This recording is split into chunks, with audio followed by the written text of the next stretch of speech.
चलो देखो, हमने कल कहाँ तक बताया था आप सभी को? कंजेव और कन्वेक्स में। अच्छा अच्छा अच्छा अच्छा, ये आपका वो चल रहा है इलेक्ट्रिसिटी, तो चार्ज तक हो गया था। अब है प्रॉपर्टीज ऑफ चार्ज।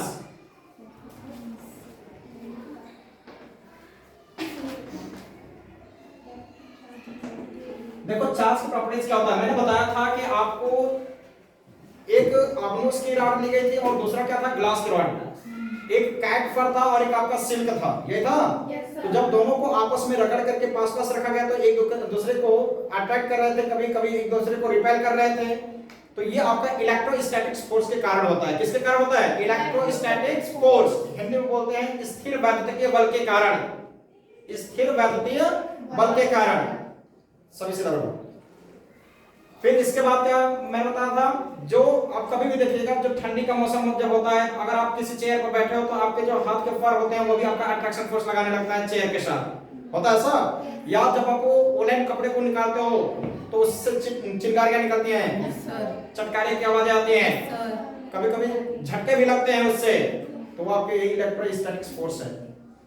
हो सकता है हम लोग के शरीर से इलेक्ट्रॉन निकल करके उसमें गया हो, या हो सकता है उसमें से इलेक्ट्रॉन निकल करके हमारे अंदर आया हो, होता है नहीं ऐसे। आप कंघी करते समय देखते होंगे बालों को, गर्मी के मौसम में खासतौर पर ये बाल ऐसे जब कंघी करते हो बाल के साथ, मतलब कंघी के साथ बाल भी खड़े हो जाते होंगे, ये होता है आपका इलेक्ट्रोस्टैटिक फोर्स के कारण, होता है ऐसा। कभी देखे हो? अरे बोलो हाँ या ना? Yes sir. ठीक, तो अब देखो ये आपका टोटल हम जो प्रॉपर्टी बता रहे हैं ज्यादा नहीं है, अब यहाँ पर आप समझ सकते हैं कि same charge repel to each other या like charge repel to each other, मतलब क्या हो गया कि अगर दोनों पॉजिटिव चार्ज होंगे तो ये एक दूसरे को रिपल्सन फोर्स लगाएंगे। इन दोनों के बीच में कौन सा फोर्स लग रहा है? देखो इस पॉइंट से दोनों एक दूसरे से दूर हट रहे हैं। या दोनों अगर नेगेटिव चार्ज होंगे तो भी इन दोनों के बीच में आपका क्या लगेगा? रिपल्सन फोर्स लगेगा। अगर हम यहाँ पर अपोजिट चार्ज लेंगे तो देखो इन दोनों चार्जों के बीच में, मतलब पॉजिटिव से पॉजिटिव चाहे नेगेटिव से नेगेटिव के बीच में आपका रिपल्सन फोर्स लगेगा। रिपेल करते हैं एक दूसरे को, इसको हिंदी में बोलते हैं प्रतिकर्षण बल। क्या बोलते हैं? प्रतिकर्षण। रिपल्सन फोर्स का मतलब हो जाएगा हिंदी में प्रतिकर्षण बल, मतलब एक दूसरे से दूर हटना। इसी तरीके से जब नेगेटिव, मतलब नेगेटिव का मतलब एक पहला वाला हमने नेगेटिव लिया और सेकंड वाला हमने पॉजिटिव चार्ज लिया, तो इन दोनों के बीच में जो फोर्स लगेगा वो होगा आपका अट्रैक्शन। मतलब unlike charge attract to each other होता है, मतलब असमान आवेश होंगे, विपरीत आवेश एक दूसरे को आकर्षित करेंगे। क्या करेंगे? आकर्षण फोर्स लगाएंगे, अट्रैक्शन फोर्स। यहां पर मैंने लिखा प्लस और यहां पर लिखा माइनस। देखो ये दोनों अपोजिट चार्ज हैं, तो ये एक ही पॉइंट पर आकर के मिल जाएंगे। इन दोनों के बीच में अट्रैक्शन फोर्स। अब देखो जो पॉजिटिव चार्ज होता है, देखो यहाँ पर अभी एक वर्ड आ रहा है इलेक्ट्रिक फील्ड लाइंस। क्या बोलेंगे अभी? इलेक्ट्रिक फील्ड लाइंस, वैद्युत बल रेखाएं, जो कि आपको क्लास 10th में बताई गई होंगी, लेकिन हम फिर से उसको आगे बताएंगे। और यहाँ पर आपका टॉपिक हो, मतलब एक छोटा सा इस पॉइंट को बस नोट कर लेना आप सभी कि जो इलेक्ट्रिक फील्ड लाइंस हो रहे हैं ये एक इमेजिनरी लाइंस होती है, काल्पनिक रेखाएं होती है। क्या होती है ये? काल्पनिक रेखाएं होती है।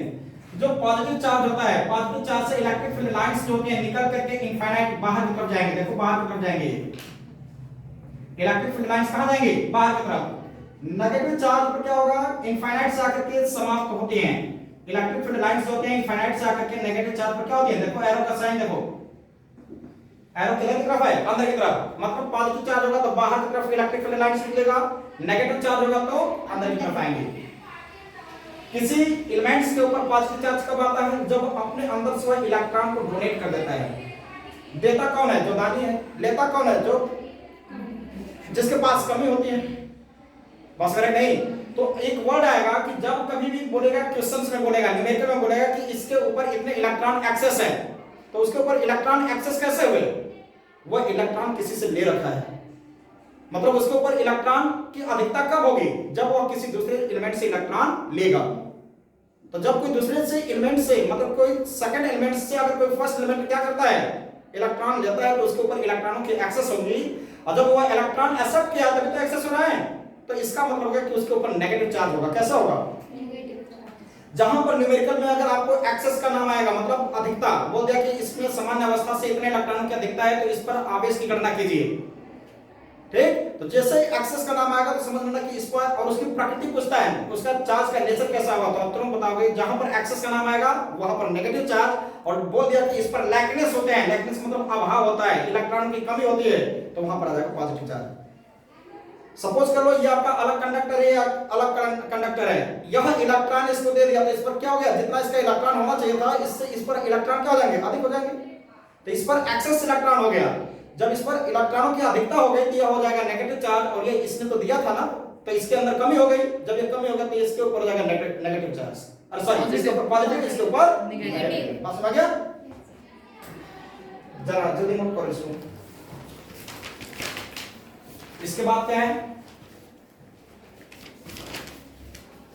Do fast. Sir intensity of electric field.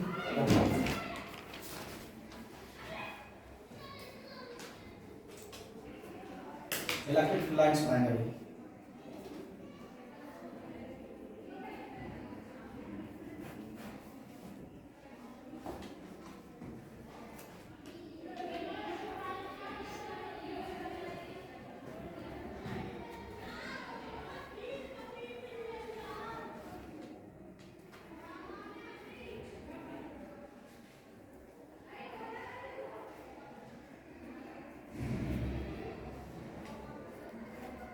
Note करिए। सर एक सेकंड, आप सभी साथ साथ नोट करके चलना।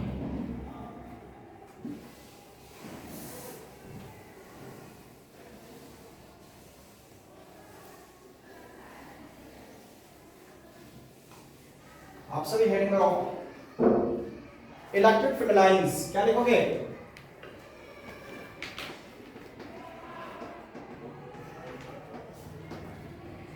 इसको बोलते हैं वैद्युत बल रेखाएं।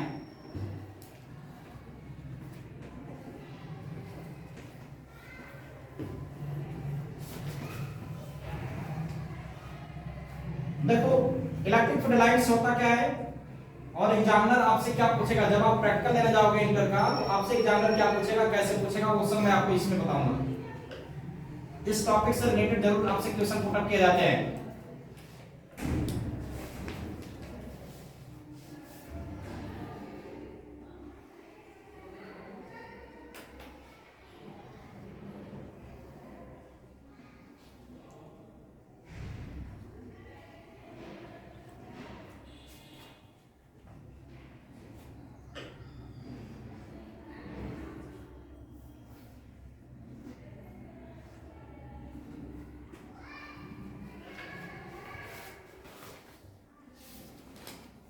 देखिए पॉजिटिव चार्ज से निकल के इलेक्ट्रिक फील्ड लाइंस जो कि नेगेटिव चार्ज की तरफ जाती हैं। एक और प्रॉपर्टीज है ये, पॉजिटिव चार्ज से निकल के किधर जा रही हैं, नेगेटिव चार्ज की तरफ। ये एरो किधर बता रहा है, पॉजिटिव टू नेगेटिव।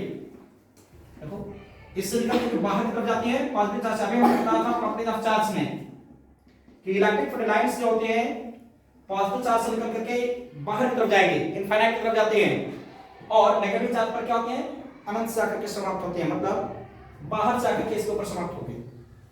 बात समझ रहे हैं?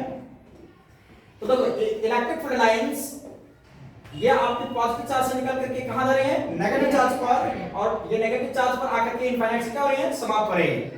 इनके बीच में एक पॉइंट होता है जिसको बोलते हैं न्यूट्रल पॉइंट। क्या बोलते हैं, neutral point. Neutral point Hindi में बोलते हैं उदासीन बिंदु। क्या बोला जाता है, उदासीन बिंदु। ठीक। अब देखो ये जो आपकी लाइंस जो दिखाई दे रही है इलेक्ट्रिक फील्ड लाइंस, ये ऐसे होती ही नहीं है, मतलब हम लोग होता ऐसे ही है, हम लोग देख नहीं सकते इसको, केवल कल्पना कर सकते हैं, इमेजिन कर सकते हैं कि हाँ ऐसे होता है। तो इलेक्ट्रिक फील्ड लाइंस होती है एक इमेजिनरी कर्व और एंगललेस लाइंस होती हैं। इमेजिनरी का मतलब हो गया काल्पनिक, कर्व का मतलब हो गया वक्र, और एंगललेस का मतलब हो गया बिना किसी कोण पर झुके हुए। ठीक है।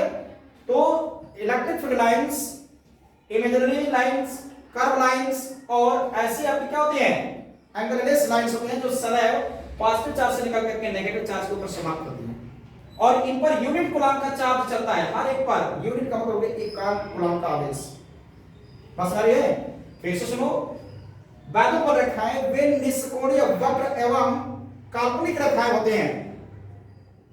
क्या बोले हैं, वैद्युत बल रखा है वे निष्कोणीय, मतलब बता दिया बिना किसी कोण पर, काल्पनिक, केवल इमेजिन किया जा सकता है, कल्पना कर सकते हैं बस, एवं वक्र, देखो ये आपका सर्किल की तरह बना हुआ है, समझ नहीं? तो वैद्युत बल रेखाएं वे निष्कोणीय, वक्र एवं काल्पनिक रेखाएं होती हैं जो सदैव धनावेश से निकल करके ऋणावेश पर समाप्त होती हैं तथा इन पर एकांक गुणांक का आवेश होता है। मतलब electric field lines are those lines, या electric field lines are imaginary curves and angle-less lines which emitted from positive charge and ends at the negative charge and unit coulomb of charge passes through each electric field lines। समझ आ गया? आप इसको note करो। अब इसके properties आप electric field lines पढ़ेंगे, do fast जितना जल्दी हो।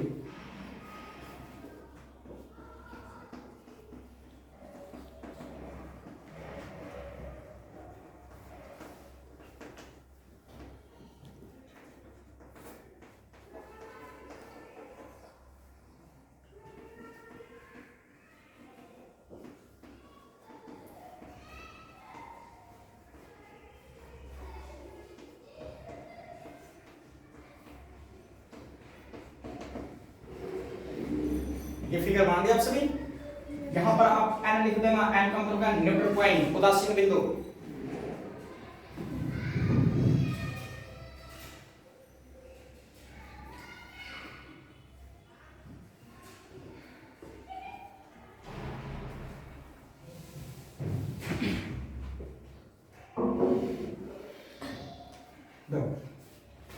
सबसे पहले पहला प्रॉपर्टीज होगा, हम बोलते रहेंगे, नोट करते जाइएगा। Electric field lines emitted always from positive charge and ends at the negative charge। Follow point, electric field lines, Hindi medium वाले बच्चे रुक रहे हैं, आपको हिंदी में बोलेंगे, ठीक है? Electric field lines always emitted, emit का मतलब होता है उत्सर्जित होना, निकलना, emitted from positive charge and ends at the negative charge। Hindi medium वाले बच्चे इसी पॉइंट को लिखेंगे आप सभी। वैद्युत बल रेखाएं सदैव धनावेश से निकलकर ऋणावेश पर समाप्त होती हैं। वैद्युत बल रेखाएं सदैव धनावेश से निकलकर ऋणावेश पर समाप्त होती हैं। मतलब हमने आपको पहला बताया, देखो पॉजिटिव चार्ज से निकल करके ये कहां जाती हैं? नेगेटिव चार्ज के ऊपर जाती हैं। इलेक्ट्रिक फील्ड लाइंस होती हैं पॉजिटिव चार्ज से निकलकर किधर जाती हैं? नेगेटिव चार्ज की तरफ। इधर ध्यान दो, ठीक है? सेकंड पॉइंट बताएंगे, इलेक्ट्रिक फील्ड लाइंस जहां पर डेंसर होती हैं, सुन लो पहले सुन लो उसके बाद देखना। इलेक्ट्रिक फील्ड लाइंस जहां पर डेंसर होंगी वहां पर intensity of electric field maximum होगा। इलेक्ट्रिक फील्ड लाइंस जहां पर डेंसर होंगी, डेंसर का मतलब पास पास, सघन जिसको बोलते हैं, तो इलेक्ट्रिक फील्ड लाइंस जहां पर डेंसर होंगी वहां पर इलेक्ट्रिक फील्ड का जो वैल्यू होगा, चाहे जो इंटेंसिटी ऑफ इलेक्ट्रिक फील्ड होगा वो मैक्सिमम होगा। जहां पर वैद्युत बल रेखाएं सघन होती हैं वहां पर वैद्युत क्षेत्र की तीव्रता का मान भी अधिकतम होता है, ठीक है? क्या बोल रहे हैं? वैद्युत बल रेखाएं जहां सघन होती हैं, सघन का मतलब पास पास, वहां पर वैद्युत क्षेत्र की तीव्रता का मान भी अधिकतम होता है, ठीक? पहले सुन लो, उसके बाद कल से हम नोट करके लाना है क्योंकि टाइम ज्यादा जाता है, ठीक है? तो इलेक्ट्रिक फील्ड लाइंस इसको बोलेंगे कैसे इंग्लिश में? where the electric field lines are denser, then there the intensity of electric field will be maximum। तो हम देख रहे हैं कि चार्ज के पास जो इलेक्ट्रिक फील्ड लाइंस है आपके बहुत ही डेंसर है, तो इसलिए चार्जों के पास जो आपका इंटेंसिटी ऑफ इलेक्ट्रिक फील्ड होगा वो मैक्सिमम होगा। चार्जों से अगर हम दूरी पर जाते हैं तो इलेक्ट्रिक फील्ड लाइंस यहां पर धीरे धीरे क्या हो गई? कम हो गई। तो जहां पर इलेक्ट्रिक फील्ड लाइंस अब कम हो रही है तो वहां पर इंटेंसिटी ऑफ इलेक्ट्रिक फील्ड भी क्या होगा? कम होगा। ये बात समझ रही है? तो हमने बोला कि जहां पर इलेक्ट्रिक फील्ड लाइंस डेंसर होंगी वहां पर intensity of magnetic electric field, intensity of electric field को हम लोग ई से रिप्रेजेंट करते हैं। किससे करते हैं? इसी के आगे आपका टॉपिक आएगा इंटेंसिटी ऑफ इलेक्ट्रिक फील्ड, जो अभी बताएंगे। तो जहां पर इलेक्ट्रिक फील्ड मतलब जहां पर इलेक्ट्रिक फील्ड लाइंस डेंसर होंगी वहां पर इंटेंसिटी ऑफ इलेक्ट्रिक फील्ड जो होगा मैक्सिमम होगा। क्या होगा? सेकंड होगा। जहां पर जहां पर इलेक्ट्रिक फील्ड लाइंस जिसका अपोजिट रेयर होंगे, मतलब विरल होंगे, दूर दूर होंगे, वहां पर इंटेंसिटी ऑफ इलेक्ट्रिक फील्ड का वैल्यू क्या होगा? कम होगा। जब रेयर होंगे तो वहां पर इंटेंसिटी ऑफ इलेक्ट्रिक फील्ड का जो वैल्यू होगा मिनिमम होगा। समझ गया? फोर्थ हो जाएगा electric field lines never intersect to each other. पहले इसको बोल सकते हैं कि इलेक्ट्रिक फील्ड लाइंस होती है, देखो जो वैद्युत बल रेखाएं होती है वो सदैव एक दूसरे के समानांतर होती हैं। क्या होती हैं? सदैव एक दूसरे के समानांतर होते हैं। Electric field lines are parallel to each other. Electric field lines are always parallel to each other. कभी कहीं एक दूसरे को इंटरसेक्ट करते हैं क्या? नहीं ना। तो ये बोलेंगे कि electric field lines are parallel to each other.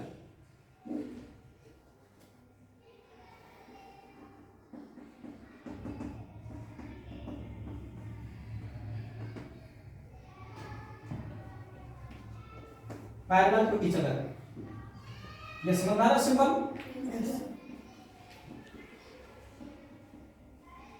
जो वैद्युत बल रेखाएं होती है उसके क्या बोलेंगे? वैद्युत बल रेखाएं सदैव एक दूसरे के समानांतर होती हैं।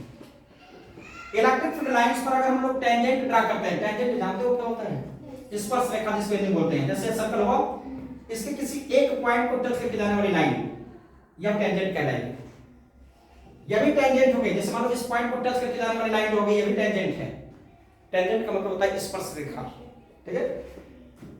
तो हम लोग क्या कहते हैं, यदि इस वैद्युत बल रेखाओं पर कोई स्पर्श रेखा खींचते हैं तो वह उसके वैद्युत क्षेत्र की दिशा को प्रदर्शित करता है। मतलब if we draw a tangent on electric field lines then its represent the direction of electric field. If we draw a tangent on electric field lines then its represent the direction of electric field. जब हम वैद्युत बल रेखाओं के ऊपर कोई स्पर्श रेखा खींचेंगे यह वैद्युत क्षेत्र की दिशा को प्रदर्शित करेगा। सपोज कर लो यहां पर हमें यहां पर हमें चेक करना है कि यहां वाला पार्टिकल है तो यह आपका किस डायरेक्शन में होगा, चाहे यहां पर इंटेंसिटी ऑफ इलेक्ट्रिक फील्ड किस डायरेक्शन में होगी। तो यहां पर टेंजेंट खींच करके देखो ऐसे जाएगा। ये हो गया आपका ईस्ट, वेस्ट, नॉर्थ, साउथ। तो किधर जा रहा है? ये ईस्ट और नॉर्थ के बीच में जा रहा है। जा रहा है? सपोज करो हमें यहां पर चेक करना है कि यहां वाला पार्टिकल किस डायरेक्शन में है। तो यहां पर भी आप टेंजेंट एक ड्रा करोगे, टेंजेंट ऐसे जाएगा, इस पॉइंट को टच करके जा रहा है ये। तो आप देखो ये हो गया आपका ईस्ट, ये हो गया वेस्ट, ये नॉर्थ और ये साउथ। तो यह आपका ईस्ट और साउथ के बीच में यहां वाला पार्टिकल जा रहा है। जा रहा है? अगर हमें यहां पर चेक करना है कि यहां वाला पार्टिकल किस डायरेक्शन में होगा या यहां पर इंटेंसिटी ऑफ इलेक्ट्रिक फील्ड अगर हमें चेक करना है कि किस डायरेक्शन में होगी तो आपका यहां पर भी टेंजेंट ड्रा करेंगे। हमेशा टेंजेंट जो होगा पॉजिटिव चार्ज की तरफ से ही ड्रा किया जाएगा। देखो करना है कि नहीं? क्योंकि इलेक्ट्रिक फील्ड लाइंस किधर से निकलती है? पॉजिटिव चार्ज से। ठीक? तो यहां पर जब ड्रा करेंगे तो देखो यहां पर आ गया, ये हो गया ईस्ट, वेस्ट, नॉर्थ, साउथ। तो ये आपका ईस्ट और नॉर्थ के बीच में यहां वाला पार्टिकल भी हो गया। लेकिन अगर इसी लाइन पर अगर हम यहां की बात करेंगे तो साउथ और वेस्ट के बीच में आ जाएगा, मतलब ईस्ट और साउथ के बीच में आएगा। यहां पर ड्रा करेंगे तो सपोज करो हमें यहीं पर पता करना है, यहीं पर। तो यहां पर देखो ये ईस्ट की तरफ हो जाएगा। होगा कि नहीं? हर एक समय में जो भी आपके सर्किल पर अगर आप चल रहे हो सर्कुलर मोशन में आपका डायरेक्शन लगातार चेंज होता है। यूनिफॉर्म वेलोसिटी होने के बाद जो यूनिफॉर्म वेलोसिटी जो होती है उसी को हम लोग स्पीड भी बोल सकते हैं इस पर। तो इसमें जो होता है क्या होता है, अगर कह दिया यूनिफॉर्म स्पीड से भी बोल दे तो समझ लेना कि वो यूनिफॉर्म स्पीड और यूनिफॉर्म वेलोसिटी जो होगा इस पर सर्कुलर मोशन पर सेम होगा। क्यों? क्योंकि इसमें लगातार जो आपका डायरेक्शन जो होता है हमेशा चेंज होता रहेगा। यहाँ पर डायरेक्शन इधर की तरफ जा रहा है, देखो इधर की तरफ होगा, और यहाँ पर जैसे आएगा इसके आगे ही बढ़ा तो नीचे की तरफ आने लगा, यहाँ पर जैसे आया फिर इधर की तरफ जाने लगा। हो गया कि नहीं? ये हर एक टाइम में मतलब जितना भी शॉर्टेस्ट टाइम होगा उसमें भी अपना क्या करता है, डायरेक्शन चेंज करता रहता है। ये भी तो आपका डायरेक्शन हर एक पॉइंट पर चेंज कर रहा है, इसीलिए हमने इसको कर्व लाइंस बोला था। बोला था कि नहीं? तो हमने अब क्या बताया कि if we draw a tangent on electric field lines then its represent the direction of electric field. यदि हम वैद्युत बल रेखाओं पर स्पर्श रेखा खींचते हैं तो यह वैद्युत क्षेत्र की दिशा को प्रदर्शित करता है। तो आप समझ लीजिए हम टेंजेंट लिख रहे हैं, समझ लोगे आप, क्योंकि हम इसमें बोले हैं, आप नोट कर लोगे वहां से, ठीक है ना? टेंजेंट अगर ड्रा करेंगे यह किसको रिप्रेजेंट करेगा? Direction of electric field. Electric field lines. If we draw a tangent, if we draw a tangent on electric field lines, then it represents the direction of electric field lines. या sorry, electric field, intensity of electric field बोलोगे आप। ये electric field। Sixth देखो, electric field lines never intersect to each other. Because the point of intersection we can draw two tangent which represents two direction at the same intersection point. which is impossible. आप देखो कि पतंग उड़ाते हुए कोई बच्चे जब होते हैं अगर उनकी पतंगे टूट जाती हैं, देखे हो, तो एक स्टोन मतलब पत्थर को लेकर के क्या करते हैं, धागे में बांध करके ऐसे घुमा करके फेंकते हैं, तो जिधर फेंकना उसी दिशा में जाता है। अब ऐसा नहीं कि फेंक रहा है तो इधर भी जाएगा, इधर भी जाएगा, इधर भी जाएगा, एक ही पार्टिकल है ना, किसी एक ही डायरेक्शन में जाएगा। इसी तरीके से इसमें भी है। अभी मैं आपको यहाँ पर स्केच करके दिखाऊंगा, उसका फिगर आर्ट्स बना करके दिखाऊंगा। हमने क्या बोला है कि वैद्युत बल रेखाएं कभी भी एक दूसरे को प्रतिच्छेद नहीं करती हैं। अगर आपसे एग्जाम्पल पूछता है कि वैद्युत बल रेखाएं कभी एक दूसरे को प्रतिच्छेद नहीं करती, क्यों, तो इसका आप जवाब सीधे यही दोगे कि वैद्युत बल रेखाएं कभी भी एक दूसरे को प्रतिच्छेद नहीं करती हैं, क्योंकि उस प्रतिच्छेद बिंदु पर दो स्पर्श रेखाएं खींची जाएंगी, जो कि असंभव है, जो दो दिशाओं को प्रदर्शित करेगा। और एक ही बिंदु पर दो दिशाओं को कोई कैसे प्रदर्शित कर सकता है, अभी हमने बताया ना कहानी। तो इसी तरीके से इसको इंग्लिश में ऐसे कहेंगे, electric field lines never intersect with each other because the point of intersection we can draw two tangent which represents two directions at the same intersection points. ये आपका एग्जाम में पूछता है। अगर आपको चार्ट पेपर प्रैक्टिकल में बना कर लेकर जाते हो एग्जामिनर के सामने, तो आपसे चार्ट पेपर मान लो उस पर आपने इलेक्ट्रिक फील्ड लाइंस का बनाया हुआ है, ठीक है, तो आपसे उस यही पूछेगा कि electric field lines never intersect with each other because, मतलब why electric field lines never intersect with each other, तो आपको जवाब देना पड़ेगा because the point of intersection we can draw two tangent which represent the direction two direction at the same intersection points which is impossible. मतलब examiner क्या पूछेगा कि वैद्युत बल रेखाएं एक दूसरे को प्रतिच्छेद क्यों नहीं करती, तो जवाब क्या दोगे? या ये पूछ दिया कि वैद्युत बल रेखाएं हमेशा क्या होती हैं, पैरेलल होती हैं, इलेक्ट्रिक फील्ड लाइंस हमेशा पैरेलल होती हैं, इंटरसेक्ट क्यों नहीं करती हैं, तो इसका जवाब आप यही दोगे क्या कि इलेक्ट्रिक फील्ड लाइंस कभी भी एक दूसरे को इंटरसेक्ट नहीं करती, क्योंकि उस इंटरसेक्शन पॉइंट पर मतलब उस प्रतिच्छेद बिंदु पर दो स्पर्श रेखाएं खींची जाएंगी, जो दो दिशाओं को प्रदर्शित करेगा, और यह असंभव है, यह हो ही नहीं सकता। ठीक, कैसे मैंने बताया, आप इसको फिगर ड्रा करके दिखा रहे हैं।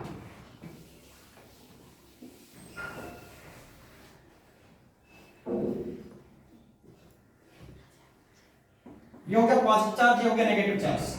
सपोज करो यहां से इलेक्ट्रिक फील्ड लाइंस निकल करके इस पर जाएंगे,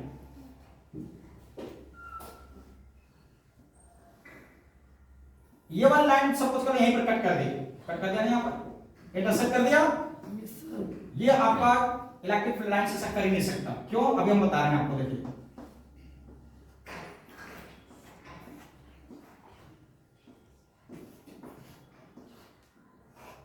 क्योंकि अब इस पॉइंट पर अगर हम टेंजेंट ड्रा करते हैं, ये ऊपर वाली लाइन के अकॉर्डिंग अगर टेंजेंट ड्रा करेंगे तो यहाँ पे इस डायरेक्शन में जाएगा, बोलो यस सर। और इस लाइन के सेकंड वाली लाइन के अकॉर्डिंग करेंगे तो ये कैसे जाएगी, ऐसे जाएगी, जाएगी कि नहीं जाएगी? Yes sir. अब देखो ये किधर गया, ये हुआ ईस्ट, ये हुआ वेस्ट, ये हुआ नॉर्थ और ये हुआ साउथ।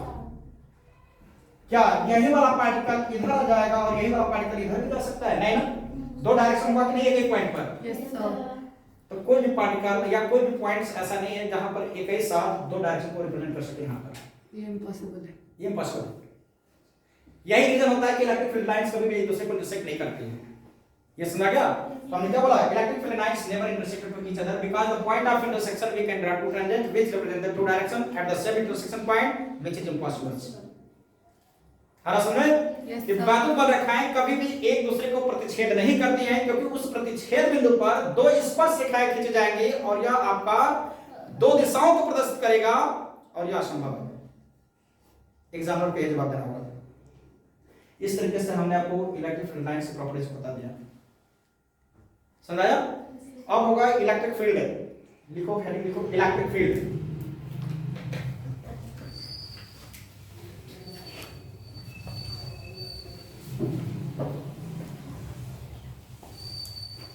फिर उसके बाद इंटेंसिटी ऑफ इलेक्ट्रिक फील्ड पढ़ेंगे।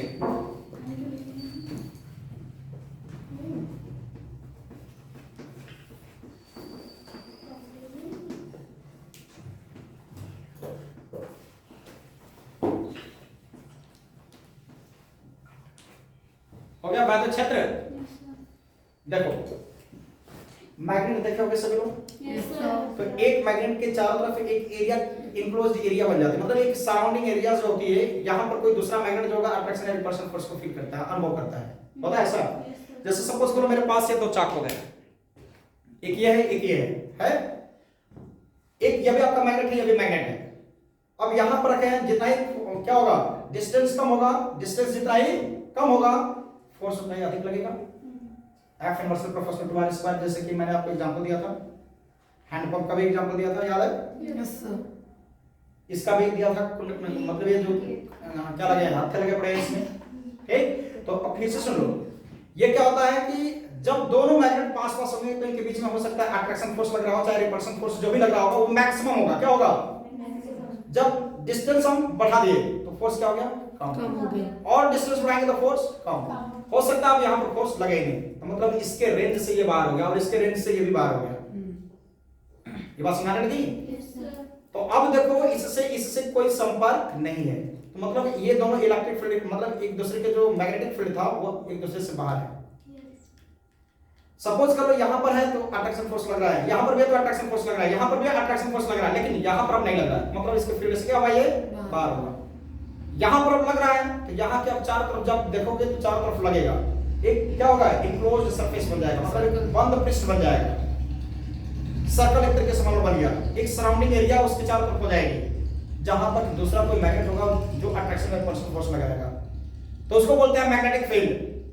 मैग्नेट के कारण जो फील्ड प्रोड्यूस होगा उसको बोलेंगे मैग्नेटिक फील्ड। किसी चार्ज के कारण अगर प्रोड्यूस होगा तो उसको बोलेंगे इलेक्ट्रिक फील्ड। क्या बोल रहे हैं? किसी मैग्नेट और ग्रुप ऑफ मैग्नेट, सपोज करो इसी को हम छोटे छोटे तोड़ दिए तो ये ग्रुप ऑफ मैग्नेट हो गया कि नहीं? तो किसी मैग्नेट अथवा ग्रुप ऑफ मैग्नेट के चारों तरफ का वह एरिया जहां पर अदर मैग्नेट अट्रैक्शन या रिपल्शन फोर्स को फील्स करता है वो क्या कहलाता है? मैग्नेटिक फील्ड कहलाता है। लेकिन अब हमें पढ़ना क्या है? Electric field. मैग्नेट का हमने एग्जांपल इसलिए दिया है क्योंकि आप सब मैग्नेट देखे हो, चार्ज नहीं देखे हो। ये देखे हो? तो इसलिए सपोज करो यह एक चार्ज है, दूसरा ये चार्ज है, आवेश, हिंदी में क्या बोलते हैं? आवेश। तो किसी चार्ज अथवा या किसी आवेश अथवा आवेश समुदाय के चारों ओर का वह क्षेत्र जहां पर कोई अन्य आवेश आकर्षण अथवा प्रतिकर्षण बल का अनुभव करता है वैद्युत क्षेत्र कहलाता है। क्या बोले? किसी आवेश अथवा आवेश समुदाय के चारों ओर का वह क्षेत्र जहां पर कोई अन्य आवेश आकर्षण अथवा प्रतिकर्षण बल का अनुभव करता है वैद्युत क्षेत्र कहलाता है। समझ रहे हैं? चार्ज और ग्रुप ऑफ चार्ज के चारों तरफ का वह सराउंडिंग्स एरिया जहां पर अदर चार्ज अट्रैक्शन या रिपल्शन फोर्स का फील्स करता है, क्या कहलाता है? मतलब अनुभव करना, तो वो आपका क्या कहलाएगा? इलेक्ट्रिक फील्ड कहलाएगा। जैसे देखो, जो मैग्नेटिक फील्ड था वो मैग्नेट के कारण प्रोड्यूस हुआ था, जो इलेक्ट्रिक फील्ड है वो किसके कारण प्रोड्यूस हुआ है? चार्ज के कारण। तो क्या हमने बताया? किसी चार्ज, सपोज करो यही आपका एक चार्ज है, किसी चार्ज के चारों तरफ का वह एरिया जहां पर अदर चार्ज अट्रैक्शन या रिपल्शन फोर्स को फील करेगा, क्या कहलाएगा? इलेक्ट्रिक फील्ड कहलाता है। कहलाता है?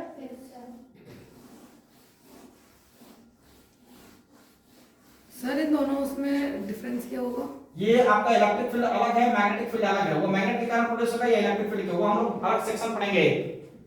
बता दो ना, फिजिक्स जो है आपके फर्स्ट बुक जो है दो पार्ट में, इलेक्ट्रोस्टैटिक्स और मैग्नेटिज्म। तो अभी हम लोग क्या चल रहा है? इलेक्ट्रोस्टैटिक्स। जिसको इलेक्ट्रोस्टैटिक्स समझ में आ जाएगी, मैग्नेटिज्म में कोई परेशानी होगा ही नहीं, इसी से मिलता जुलता एकदम है, आपस में भाई भाई होंगे। ठीक है?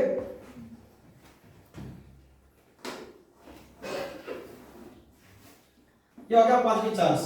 ठीक, अब देखो यहां पर अगर हमने क्या रख दिया? एक पांचवी चार्ज रख दिया, तो इन दोनों के बीच में कौन सा फोर्स लगेगा?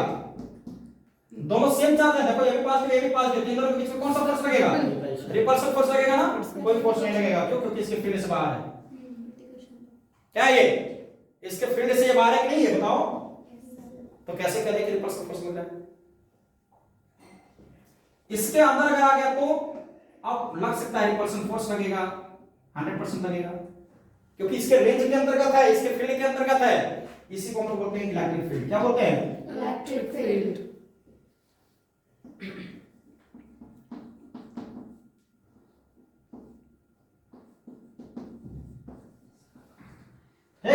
देखो, किसी चार्ज अथवा ग्रुप ऑफ चार्ज के चारों तरफ का वह एरिया जहां पर अदर चार्ज अट्रैक्शन या रिपल्सन फोर्स का अनुभव करता है, क्या कहलाता है?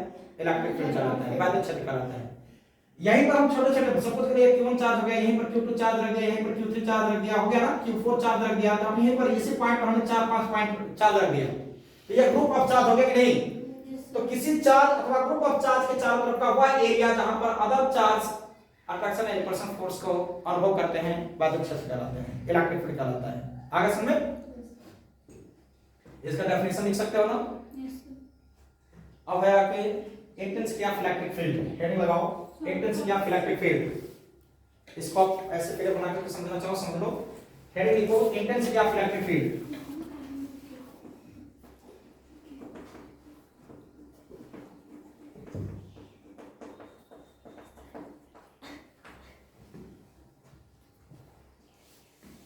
इसको बोलते हैं वैद्युत क्षेत्र की तीव्रता। क्या बोलते हैं?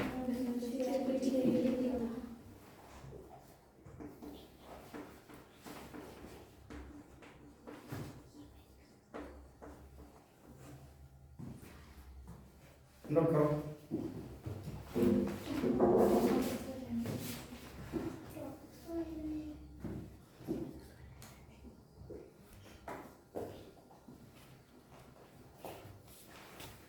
देखो यहां पर एक आएगा एग्जामिन चार्ज। क्या आएगा? एग्जामिन चार्ज, जिसको हिंदी में बोलते हैं परीक्षण आवेश। क्या बोलते हैं? परीक्षण आवेश। एग्जामिन चार्ज को हम लोग यूनिट चार्ज भी बोल सकते हैं, टेस्टिंग चार्ज भी बोल सकते हैं। मतलब परीक्षण आवेश भी बोल सकते हैं, एकांक का आवेश भी बोल सकते हैं। समझ रहे हैं? मतलब ऐसा चार्ज जिसका वैल्यू क्या हो 1 कूलम होता है, मैग्नीट्यूड में 1 कूलम होगा, वो आपका यूनिट कूलम का चार्ज कहलाएगा, या उसी को टेस्टिंग चार्ज बोलेंगे या एग्जामिन चार्ज बोलते हैं। ऐसा चार्ज जिसका वैल्यू क्या हो 1 कूलम से, वो क्या कहलाएगा?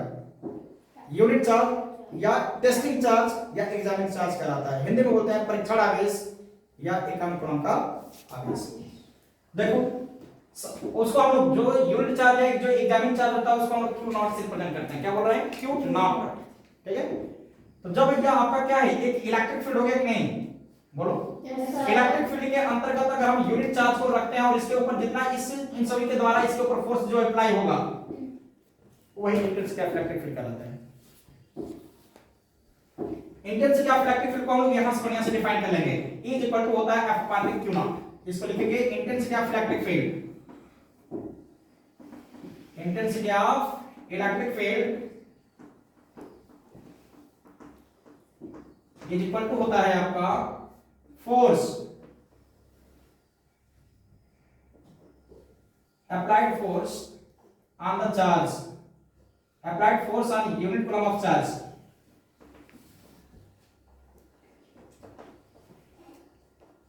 अप्लाइड फोर्स को क्या पान में यूनिट चार्ज या testing charge.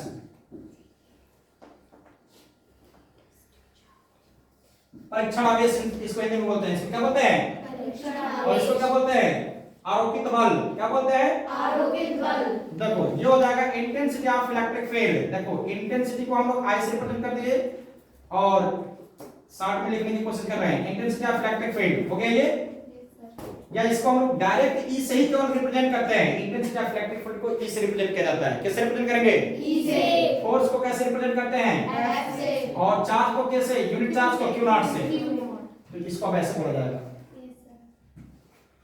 Force applied on unit coulomb of charge. Unit coulomb of charge बोले या टेस्टिंग चार्ज बोले, बात तो सेम है। तो force applied on unit coulomb of charge in an electric field is known as intensity of electric field. force applied on testing charge in unit coulomb of charge नहीं, in electric field बोलेंगे। देखो force applied on testing charge in uniform electric field is known as intensity of electric field. Force applied on testing charge in uniform electric field is known as intensity of electric field.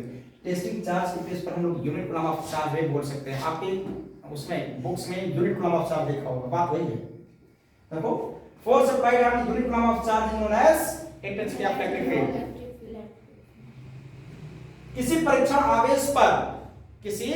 आवेश पर आरोपित, या ऐसे बोलेंगे वैद्युत क्षेत्र में स्थित किसी परीक्षण आवेश पर आरोपित वैद्युत बल को ही वैद्युत क्षेत्र की तीव्रता कहते हैं। वैद्युत क्षेत्र में स्थित किसी परीक्षण आवेश पर आरोपित बल को ही वैद्युत क्षेत्र की तीव्रता कहते हैं। समझ गए? इंटेंसिटी ऑफ इलेक्ट्रिक फील्ड कैसे डिफाइन किया जाएगा? Force applied on unit coulomb of charge in an electric field is known as intensity of electric field and its unit क्या हो जाएगा? यूनिट आप समझ सकते हो। देखो फोर्स का यूनिट क्या होता है? Newton, Newton. चार्ज का यूनिट क्या होगा? Coulomb, coulomb. तो न्यूटन पर कूलम होगा। समझ आया? Yes sir. इसका डायमेंशन फाइंड आउट कर सकते हो बीमा। कैसे निकालोगे? देखो फोर्स का डायमेंशन क्या होता है? mlt-2 होता है। चार्ज का क्या होता है? at होता है। इसको सॉल्व कर दो तो ये हो जाएगा mlt-3 a-1। सर ये कैसे आ गया? q क्या होता है? it होता है। होता है इलेक्ट्रिक फील्ड मतलब यहाँ सॉरी इलेक्ट्रिक करंट को कैसे रिप्रेजेंट करते हैं? a से। टाइम से कैसे रिप्रेजेंट करते हैं? b से। फंडामेंटल क्वांटिटी चाहिए तो ये आपका इसका डायमेंशन हो गया। इसका फिजिकल क्वांटिटीज ये कौन सा होगा? फिजिकल क्वांटिटीज की बात करें तो भौतिक राशि सुने हो ना?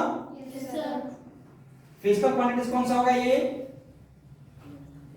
वेक्टर,